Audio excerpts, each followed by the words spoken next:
Hello friends, welcome to my channel and today we are going to study registration act 1908 का बड़ा important section है 18। तो दोस्तों 17 जितना इंपॉर्टेंट है उतना ही इंपॉर्टेंट हमारा 18 है, क्योंकि 17 बात करता है कि कौन कौन सा ऐसा डॉक्यूमेंट है जिसका रजिस्ट्रेशन कराना ज़रूरी है। 18 बात करता है कौन कौन सा ऐसा डॉक्यूमेंट है, कौन कौन सा ऐसा इंस्ट्रूमेंट है जिसका रजिस्ट्रेशन कराना ज़रूरी नहीं है। हम लोग ज़रूरी नहीं है नहीं बोल सकते, हम ये बोल सकते हैं कि कौन सा ऐसा डॉक्यूमेंट है जो ऑप्शनल है, जिसे आप रजिस्टर करा सकते हो और नहीं भी करा सकते हो। नंबर ए बोलता है इंस्ट्रूमेंट गिफ्ट एंड विल को छोड़कर कोई अदर इंस्ट्रूमेंट जिसकी वैल्यू 100 रुपीज़ से कम है और जो इमूवेबल प्रॉपर्टी है। ठीक है, ऐसे डॉक्यूमेंट का रजिस्ट्रेशन ऑप्शनल है। बी नंबर है जो कोई इंस्ट्रूमेंट एक्नॉलेज कर रहा है रिसिप्ट या पेमेंट के बारे में किसी कंसिडरेशन का। इसी से सिमिलर हमने सेक्शन 17 में भी पढ़ा था। एक चीज़ याद रखिए कि हमने सेक्शन नंबर 17 में नॉन टेस्टामेंट्री इंस्ट्रूमेंट्स पढ़ा था और यहाँ बी नंबर में इंस्ट्रूमेंट्स है सिर्फ। तो नॉन टेस्टामेंट्री इंस्ट्रूमेंट्स के बारे में जब बात हुई थी तो वहाँ पे बोला गया था कि वो ऐसा डॉक्यूमेंट है, ऐसा इंस्ट्रूमेंट है वो जिसका रजिस्ट्रेशन कराना कंपलसरी है। लेकिन 18 के 20 बी नंबर में इंस्ट्रूमेंट लिखा हुआ है सिर्फ, जिसमें ये बोला जा रहा है कि सिर्फ इंस्ट्रूमेंट लिखा है, इसीलिए उतना वैल्यू नहीं है, आप इसका रजिस्ट्रेशन करा सकते हो नहीं भी करा सकते हो। नेक्स्ट पॉइंट है lease of immovable property for any term not exceeding 1 year and lease accepted under section 17।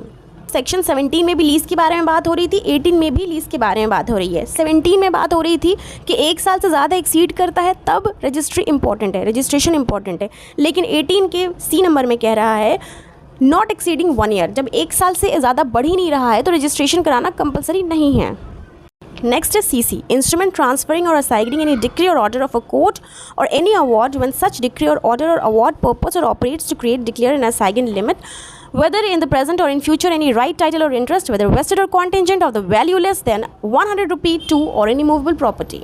वो इंस्ट्रूमेंट जो ट्रांसफ़र कर रहा है और असाइन कर रहा है डिग्री या ऑर्डर किसी कोर्ट का, कोई डिग्री क्रिएट डिक्लेयर या असाइन करता है प्रेजेंट या फ्यूचर में कोई टाइटल या इंटरेस्ट और राइट के बारे में। वैल्यू यहाँ पे 100 रुपीज़ तक का है जो इम्पोर्टेंट है याद रखने वाला। यहाँ पे इंपॉर्टेंट चीज़ देखिए दोस्तों, वैल्यू लेस देन 100 लिखा है। भाई जब 100 से कम में हो जाएगा, 100 रुपये से ज़्यादा होगा तो रजिस्ट्री ज़रूरी है और 100 रुपये से कम में होगा तो रजिस्ट्री इंपॉर्टेंट नहीं है, बस इतना समझना है आपको।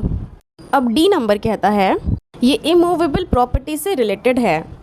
जब मूवेबल प्रॉपर्टी से रिलेटेड है, अदर देन विल है, क्रिएट कर रहा है, असाइन कर रहा है, डिक्लेयर कर रहा है राइट्स को, तो वो हो जाएगा ऑप्शनल।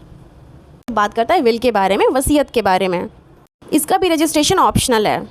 अब सेक्शन F कहता है all other documents not required by section 17 to be registered. सारे अदर डॉक्यूमेंट्स जो 17 में कवर नहीं है, ये काफ़ी ज़्यादा इम्पॉर्टेंट है, 17 में कवर अप नहीं हुआ है, जो यहाँ मेंशन नहीं है, उसके अलावा अगर कोई इंस्ट्रूमेंट है तो वो भी कंपलसरी नहीं है। ठीक है, जिसे आप रजिस्टर कराना कंपलसरी नहीं है।